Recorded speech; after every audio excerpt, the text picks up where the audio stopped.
The following documentary presents new developments in neuroscience and a solution to the many current unsolved problems in physics. While it keeps clear of metaphysical correlations and is solely focused on scientifically verifiable data, it also has philosophical repercussions pertaining to life, death, and the origin of the universe. Due to its many layers and density in presentation, it may require multiple viewings to fully comprehend its implications, even though considerable effort has been made to simplify the complex scientific concepts that are discussed.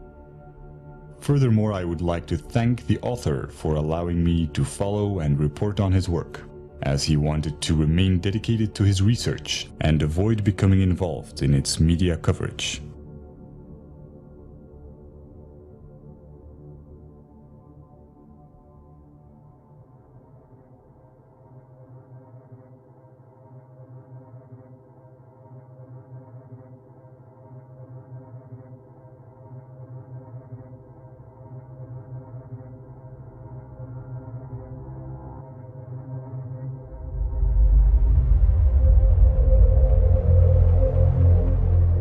The human brain is a network of approximately 100 billion neurons.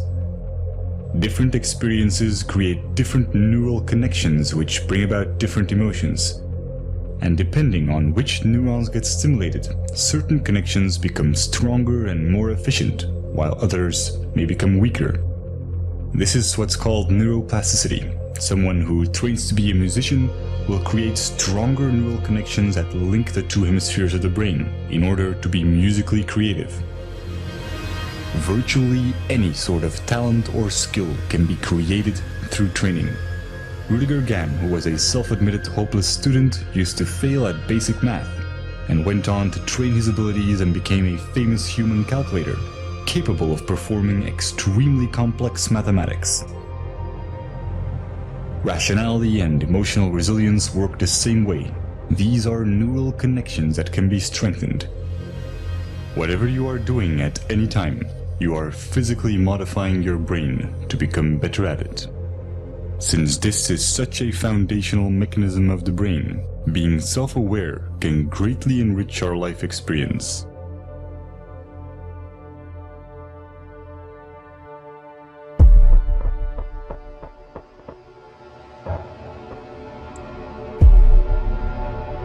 Specific neurons and neurotransmitters, such as norepinephrine, trigger a defensive state when we feel that our thoughts have to be protected from the influence of others.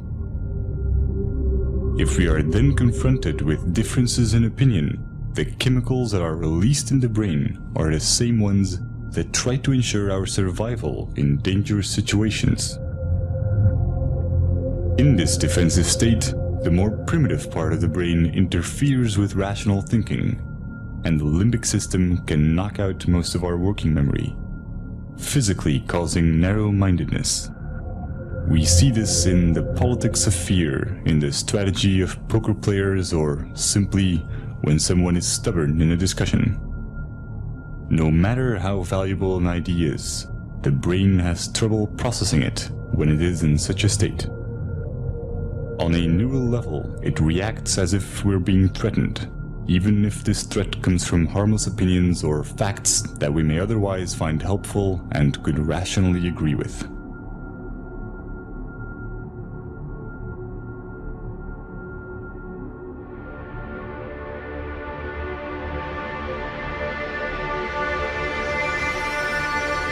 But when we express ourselves and our views are appreciated, these defense chemicals decrease in the brain, and dopamine neurotransmission activates the reward neurons, making us feel empowered and increasing our self-esteem.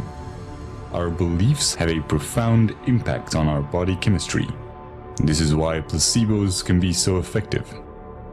Self-esteem or self-belief is closely linked to the neurotransmitter serotonin.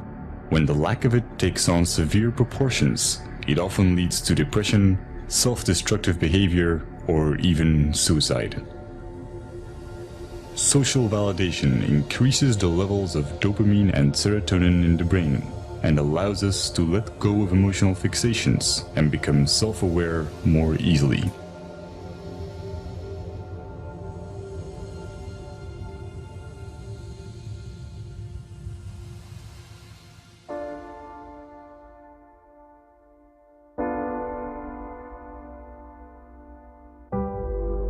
Social psychology often looks at the basic human need to fit in and calls this the normative social influence.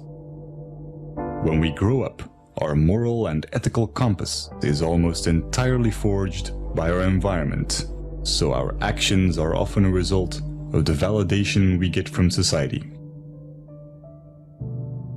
But new developments in neuroscience are giving us a better understanding of culture and identity. Recent neurological research has confirmed the existence of empathetic mirror neurons. When we experience an emotion or perform an action, specific neurons fire. But when we observe someone else performing this action, or when we imagine it, many of the same neurons will fire again, as if we were performing the action ourselves. These empathy neurons connect us to other people, allowing us to feel what others feel. And since these neurons respond to our imagination, we can experience emotional feedback from them as if it came from someone else. This system is what allows us to self-reflect. The mirror neuron does not know the difference between it and others, and is the reason why we are so dependent of social validation and why we want to fit in. We are in a constant duality between how we see ourselves and how others see us. This can result in confusion in terms of identity and self-esteem, and brain scans show that we experience these negative emotions even before we are aware of them. But when we are self-aware, we can alter misplaced emotions because we control the thoughts that cause them. This is a neurochemical consequence of how memories become labeled when retrieved, and how they are restored through protein synthesis. Self-observing profoundly changes the way our brain works. It activates the self-regulating neocortical regions, which give us an incredible amount of control over our feelings. Every time we do this, our rationality and emotional resilience are strengthened. When we are not being self-aware, most of our thoughts and actions are impulsive. And the idea that we are randomly reacting and not making conscious choices is instinctively frustrating. The brain resolves this by creating explanations for our behavior and physically rewriting it into our memories through memory reconsolidation, making us believe that we were in control of our actions. This is also called backward rationalization, and it can leave most of our negative emotions unresolved and ready to be triggered at any time. They become a constant fuel to our confusion, as our brain will keep trying to justify why we behaved irrationally.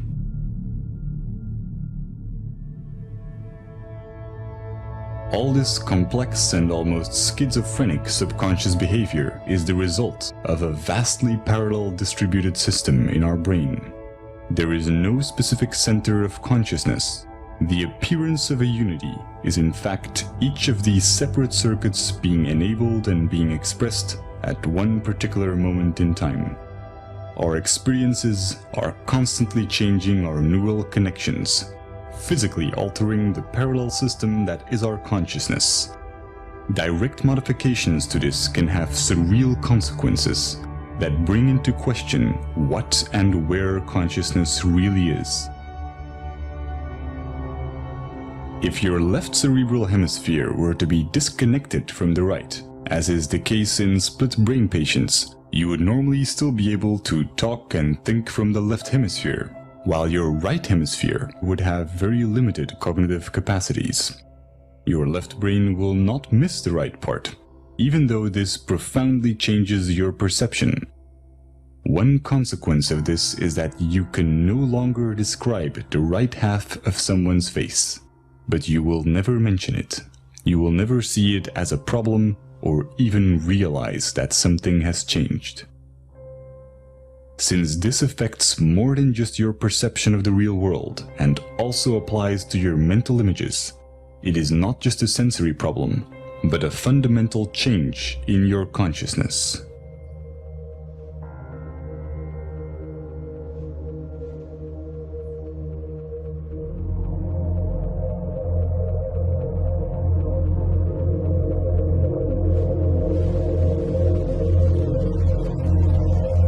Each neuron has a voltage, which can change when ions flow in or out of the cell.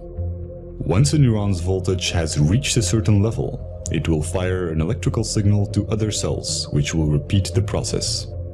When many neurons fire at the same time, we can measure these changes in the form of a wave.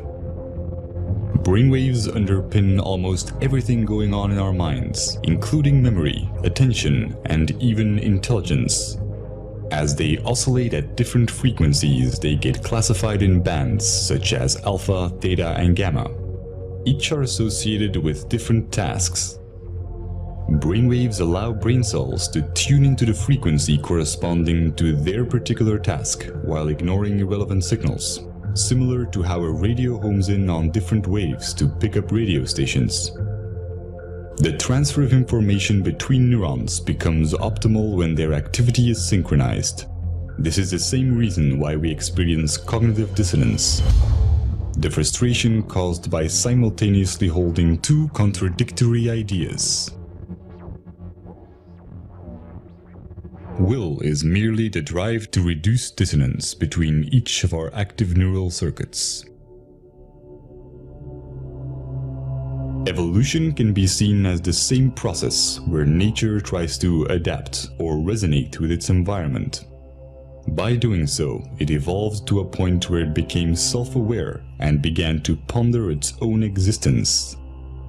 When a person faces the paradox of wanting purpose while thinking that human existence is meaningless, cognitive dissonance occurs.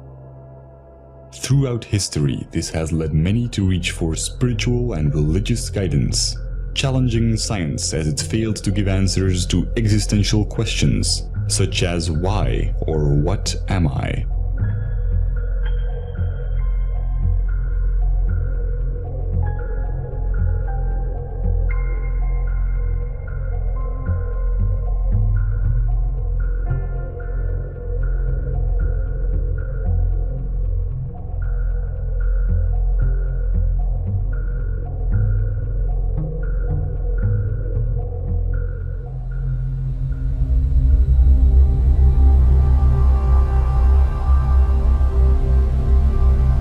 The left cerebral hemisphere is largely responsible for creating a coherent belief system in order to maintain a sense of continuity towards our lives.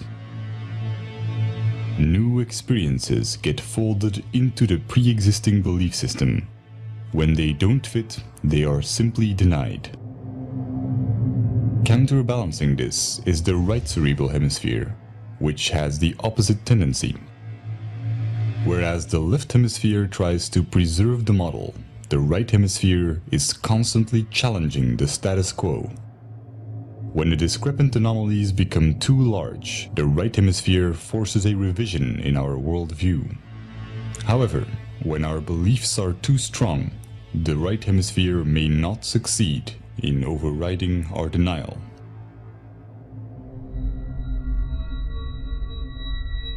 This can create a profound confusion when mirroring others.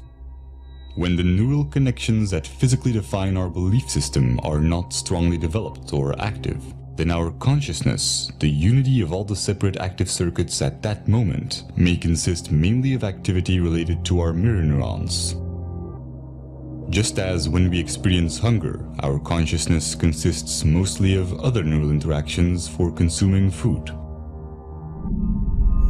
This is not the result of some core self giving commands to different cerebral areas. All the different parts of the brain become active and inactive and interact without a core.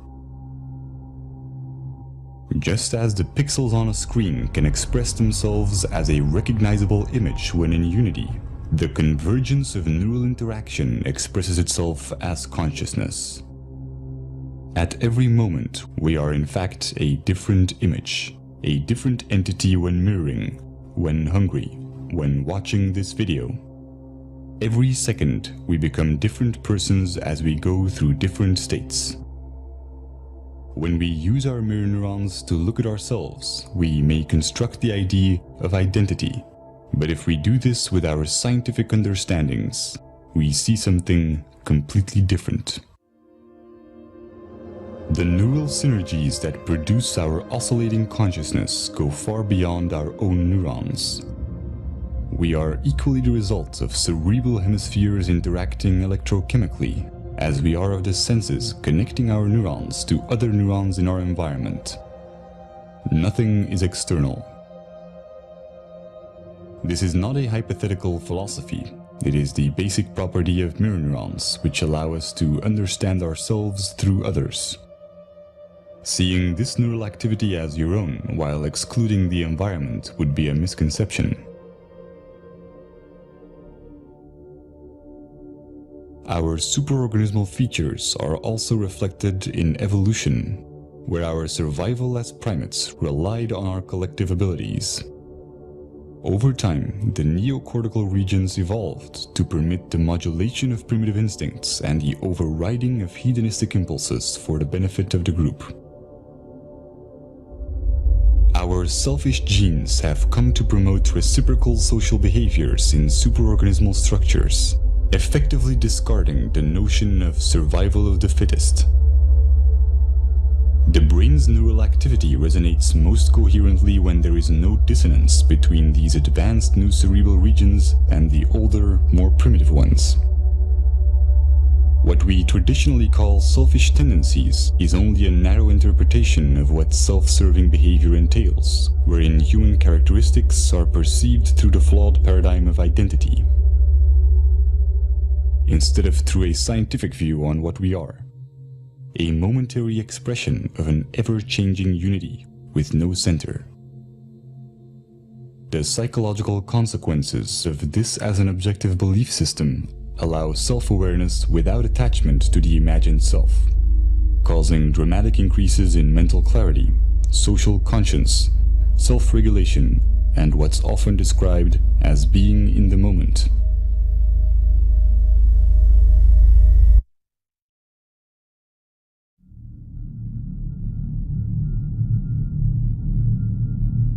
The common cultural belief has mostly been that we need a narrative, a diachronic view on our life to establish moral values. But with our current understandings of the empathic and social nature of the brain, we now know that a purely scientific view with no attachment to our identity or story yields a far more accurate, meaningful, and ethical paradigm than our anecdotal values. This is logical since our traditional tendency to define ourselves as imaginary individualistic constants neurally wires and designs the brain towards dysfunctional cognitive processes, such as compulsive labeling and the psychological need to impose expectations.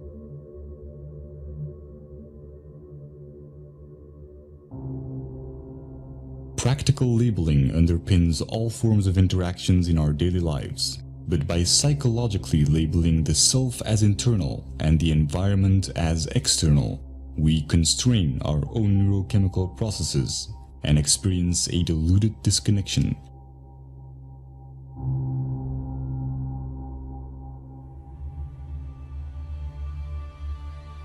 Growth and its evolutionary side effects, such as happiness and fulfillment, are stimulated when we are not being labeled in our interactions.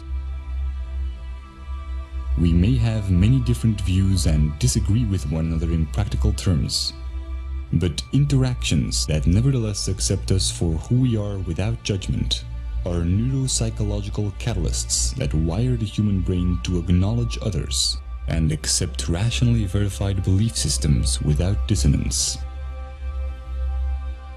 Stimulating this type of neural activity and interaction alleviates the need for distraction or entertainment and creates cycles of constructive behavior in our environment. Sociologists have established that phenomena such as obesity and smoking, emotions and ideas spread and ripple through society in much the same way that electric signals of neurons are transferred when their activity is synchronized.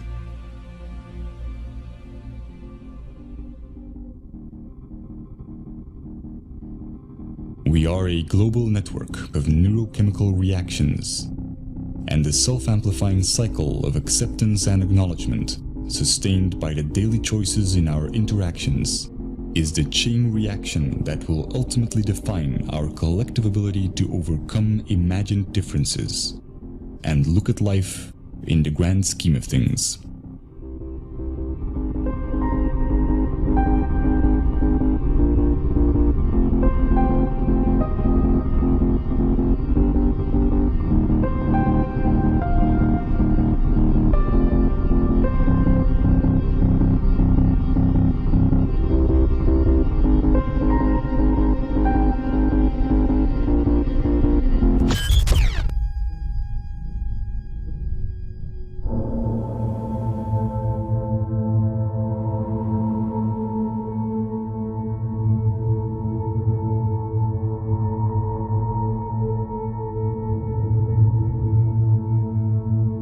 Throughout Turin's ongoing research, I've made a simplified but comprehensive overview of his current findings.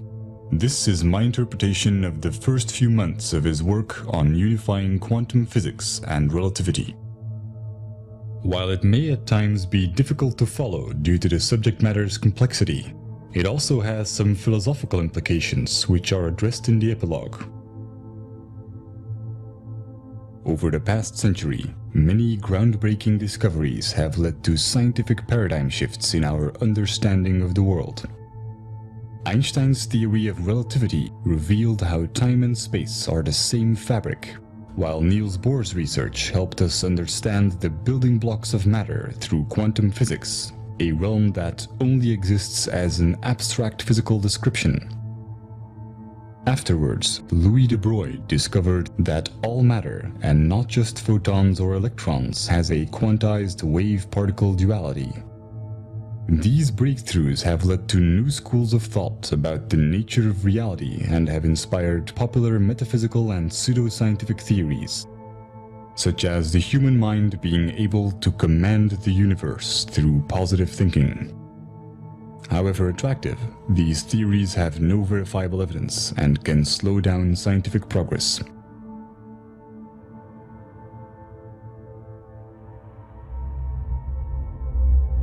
Einstein's laws of special and general relativity are applied in modern-day technologies, such as GPS satellites, where the accuracy of calculations would drift more than 7 miles a day, if consequences such as time dilation would not be taken into account. Time dilation is best illustrated by how moving clocks run slower. Other implications of relativity are length contraction, meaning that objects in motion decrease in length, and the relativity of simultaneity. It is impossible to say in an absolute sense whether two events occur at the same time when they are separated in space. Nothing can travel faster than the speed of light. This means that if a bar of 10 light seconds long would be pushed forward, it would take 10 seconds before the action can take place on the other side. Without this time interval of 10 seconds, the bar does not exist in its entirety. This is not due to our limitations as observers, but due to an inherent consequence of relativity, where time and space are interconnected and cannot exist without each other.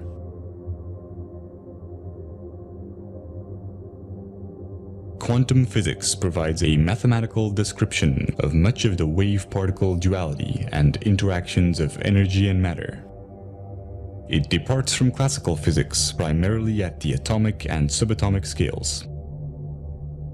The mathematical formulations are abstract, and the implications are often non-intuitive. A quantum is the minimum unit of any physical entity involved in an interaction. The elementary particles are the basic building blocks of the universe. They are the particles which all other particles are made of. While in classical physics, we can always split things into smaller bits, for quanta this is impossible. As a result, the quantum world presents many unique phenomena that cannot be explained through classical laws, such as quantum entanglement, the photoelectric effect, Compton scattering, and many more.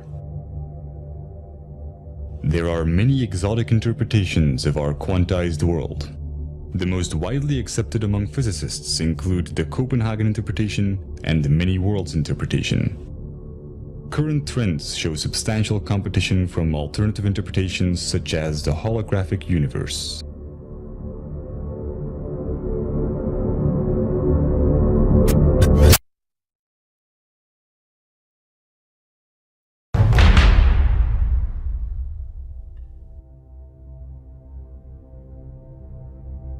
While both quantum physics and Einstein's laws of relativity are essential to our scientific understandings of the universe, there are many unsolved scientific problems, and thus far, no unifying theory.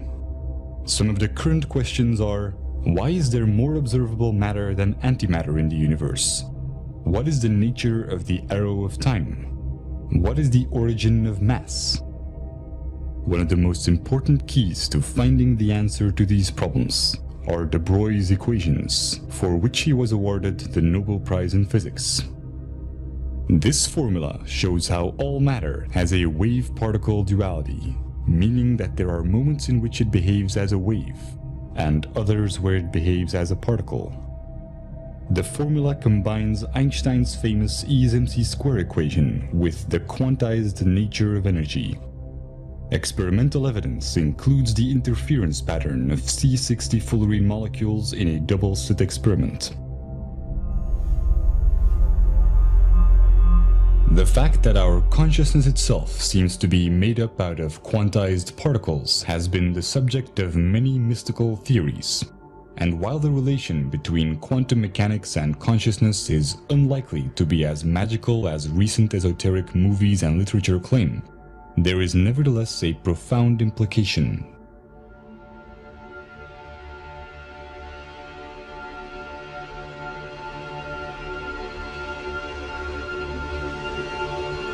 As de Broglie's equations apply to all matter, we can fundamentally establish that C equals HF, where C stands for consciousness, H for the constant of Planck, and F for frequency. C is responsible for what we experience as the now, a quantized or minimum unit of an interaction. The sum of all moments C up till the current moment is what shapes our concept of life. This is not a philosophical or theoretical statement, but an inherent consequence of all matter and energy being quantized. The formula shows how life and death are abstract constructions of C. Another consequence of de Broglie's equations is that the rate at which matter or energy fluctuates and acts like a wave or a particle is relative to the frequency of the frame of reference. Increases in frequency due to velocity are relative to others and bring about phenomena such as time dilation. The underlying reason is the unaffected experience of time relative to the reference frame, where space and time are properties of quanta, and not the other way around.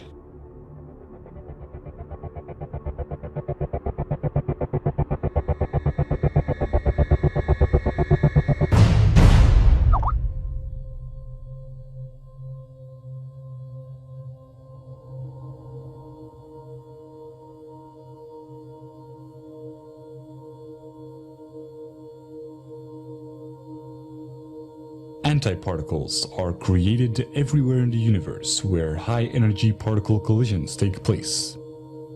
This process is artificially simulated in particle accelerators. When matter is created, antimatter is created simultaneously. Hence why the lack of antimatter in the universe is one of the biggest unsolved questions in physics to date. When we trap antiparticles through electromagnetic fields, we can study their properties. The quantum state of particles and antiparticles can be interchanged by applying the charge conjugation, parity, and time reversal operators. To clarify, if a physicist whose body was made of antimatter would do experiments in a laboratory also made of antimatter, using chemicals and substances of antiparticles, he would find almost exactly the same results as his matter counterpart. But when they would merge, immense energy would be released proportional to their mass. Very recently, Fermilab discovered how quanta such as mesons are switching 3 trillion times per second from matter to antimatter. When we study the universe from a quantized frame of reference C, we have to take into account all experimental evidence that applies to quanta. This includes how matter and antimatter are created simultaneously in particle accelerators, and how mesons switch back and forth between one and the other. This has significant consequences when applied to C. From a quantum perspective, every instance of C has an anti-C. This explains the missing symmetry or antimatter in the universe and is closely related to the arbitrary choice of emitter and absorber in the Wheeler-Feynman time-symmetric theory. The unperturbed time t in the uncertainty principle is the required time or cycle for quanta to exist. Similar as observed in mesons, our personal experience of time or interval of the current moment reaches its threshold when C is cancelled out by its anti-C. C's interpretation of this single self-annihilating moment is framed within an abstract arrow of time. If we then want to define interaction and look at the basic properties of the wave-particle duality of quanta, all interactions would consist of interference and resonance. But since this isn't enough to explain the fundamental forces, we are required to use different models. This includes the standard model, which mediates the dynamics of the known subatomic particles through force carriers, and Einstein's general relativity, which describes macroscopic phenomena such as the orbits of planets, which follow a curvature or ellipse in space and a helix in space-time. But Einstein's model of space-time doesn't hold up on quantum levels, and the standard model needs additional force carriers to explain the origin of mass. Without success, a unification of both models or theory of everything has been subject of much research.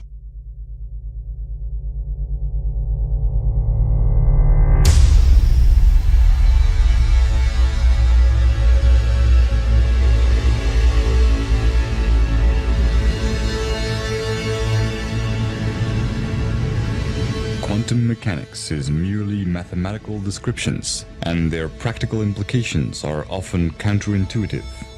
Classical concepts such as length, time, mass, and energy can also be approached with similar descriptions. By building on de Broglie's equations, we can substitute these concepts with abstract vectors. This is a probability-oriented approach towards the basic and already existing concepts in physics that allows us to unify quantum mechanics with Einstein's relativity. De Broglie's equations show how all reference frames are quantized, including all matter and all energy. Particle accelerators have demonstrated that matter and antimatter are always created simultaneously. The paradox of how reality can emerge from abstract building blocks that annihilate each other can be explained by using these quanta as the frame of reference. In a simplified analogy, we need to look at things through the eyes of a photon. The reference frame is always a quantum and defines how space-time is quantized. When it increases or decreases, space-time increases or decreases as well. This is reflected in quantum mechanics as the mathematical description of the probability amplitude of the wave function, or in Einstein's relativity as time dilation and length contraction. For a quantized frame of reference, mass and energy can only be defined as abstract probabilities. Or if we want to be more concrete and establish a mathematical framework, as vectors which can only exist when we assume an arrow of time. They can be derived as resonance and interference with the reference frame, which defines the minimum unit or spacetime constant c, equivalent to the constant of Planck in quantum mechanics. Experiments show how conversion of matter into energy through its antimatter brings about gamma rays with exact opposite momentum. What seems to be a conversion is the ratio between opposite vectors interpreted as distance and time, matter and antimatter, mass and energy, or interference and resonance within the abstract arrow of time of c. The sum of opposite vectors is always zero. This is the reason for the symmetry or conservation laws in physics, or why at the speed of c, time and space are zero due to length contraction and time dilation. A consequence is the Heisenberg uncertainty principle, which states that certain pairs of physical properties, such as position and momentum, cannot be known simultaneously to high precision. In a sense, a single particle is its own field. This does not explain our sense of continuity, where c cancels itself out within its own required interval. But when these vectors are exponentially amplified or accelerated relative to and within the abstract arrow of time, the underlying mathematical algorithms, also describing the fundamental forces, can bring about a consistent reality and have abstract building blocks. This is why the harmonic motion equations are used in many fields of physics involving periodic phenomena, such as quantum mechanics and electrodynamics, or why Einstein's equivalence principle, used to derive the model of spacetime, states that there is no difference between gravity and acceleration. Because gravity is only a force when interpreted relative to an oscillating frame of reference. This can be illustrated with a logarithmic spiral curve being reduced to a helix curve by the reference frame, making objects spin and move in orbits. Visually simplified, two amplified or growing apples will be interpreted to attract each other when observed by an amplified reference frame, as the size seems unaffected. The opposite occurs with interference. In a simplified analogy, the increase or decrease in the size of objects as we get closer or further away is determined by the shift in vectors of the reference frame, similar to how a radio homes in on different waves to pick up radio stations. This also applies to the influence of gravity. In essence, independently of any reference frame, there are no fundamental forces. All interactions within our abstract continuity can be mathematically derived through interference and resonance as long as the ever-changing and fluctuating minimum unit or quantum, being the frame of reference, is taken into account. Experimental evidence includes the unseen effect in the standard model, where we can see the force effect, but not the actual force carriers.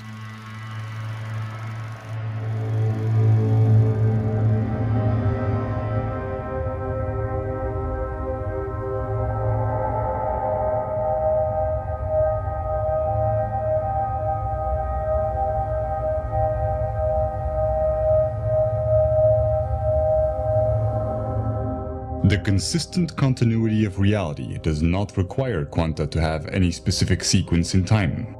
A quantum is not subject to any notion of space or time and can occupy all of its possible quantum states simultaneously. This is called quantum superposition and has been demonstrated in experiments such as the double-slit experiment or quantum teleportation, where every electron in the universe, for example, could be the exact same one. The only requirement for an abstract arrow of time and consistent continuity or reality is the algorithm describing the pattern or abstract sequence of vectors. Since this continuity brings about our ability to be self-aware, it inherently makes us subject to its mathematical consequences, the fundamental laws of physics. Interaction is merely an interpretation of what is essentially an abstract pattern. This is why quantum mechanics can only provide mathematical descriptions, since it can only describe patterns within infinite probabilities. When a probability is expressed as C, The information necessary to describe the current moment or probability amplitude of C is also what embodies the arrow of time. The nature of the arrow of time is one of the biggest unsolved problems in physics and has been responsible for many new popular interpretations. The holographic principle, for example, a property of quantum gravity and string theories, theorizes how the entire universe can be seen as an information structure of only 2 dimensions.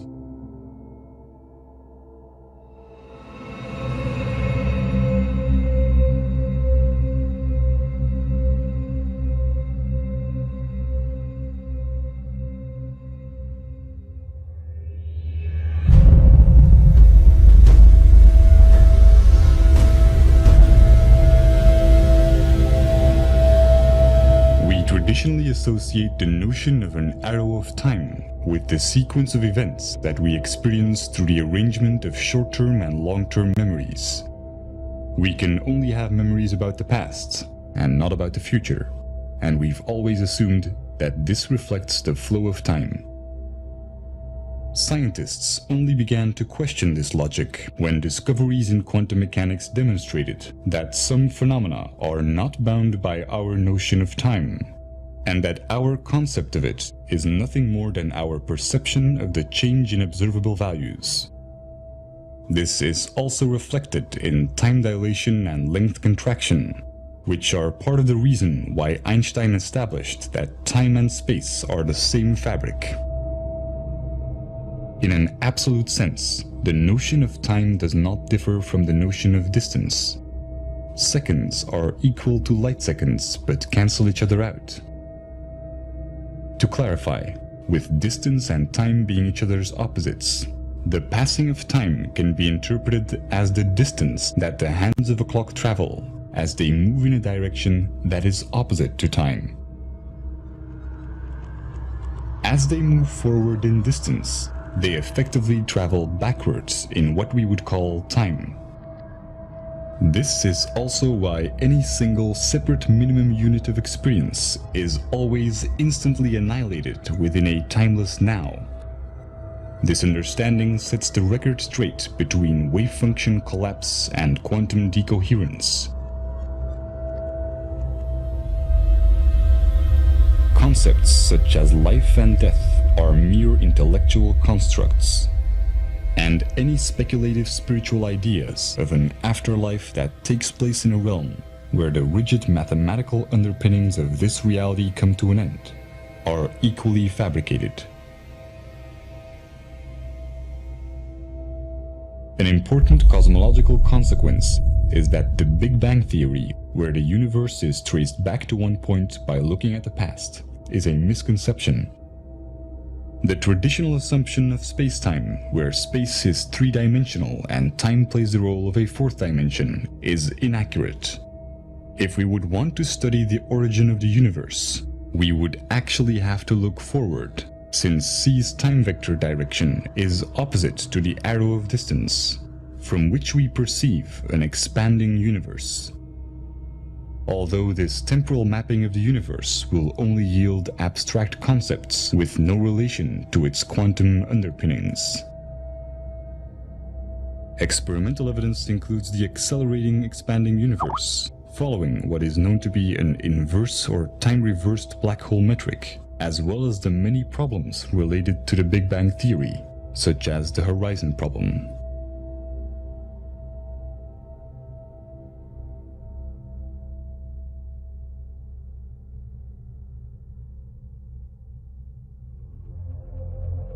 These derivations could bring up questions about free will, since awareness seems to only take place after the action within our perception of time. Most neurological investigations that have shed light on this question show that action is indeed taken before becoming conscious of it. But a deterministic point of view is based on an erroneous concept of time, as is illustrated by the mathematical probability descriptions in quantum mechanics.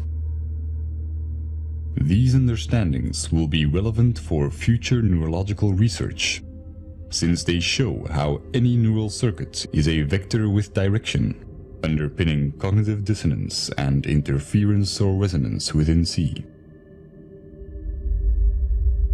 The ability to understand and consciously alter these directions, acquired through billions of years of evolution, confirms how important our belief systems are in expanding our awareness, and how they affect our working memory, which is responsible for the extent to which we can make connections and for the neural processes that create meaning. It also explains how artificial awareness will require a network of independent processors instead of a linear sequence of complex algorithms.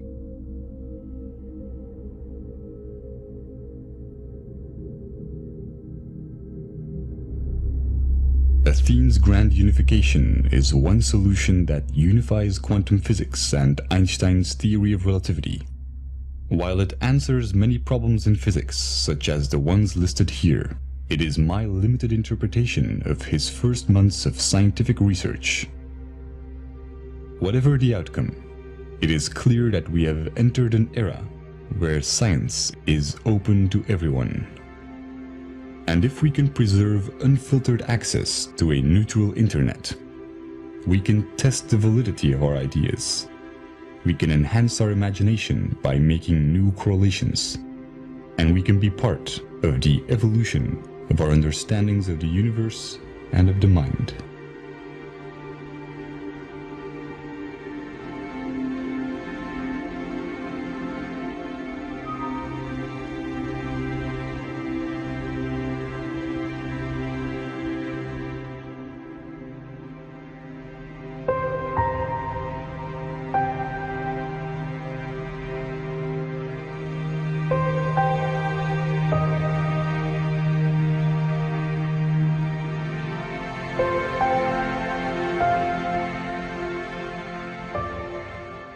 In quantum mechanics, we have learned to approach reality differently and see everything as probabilities instead of certainties.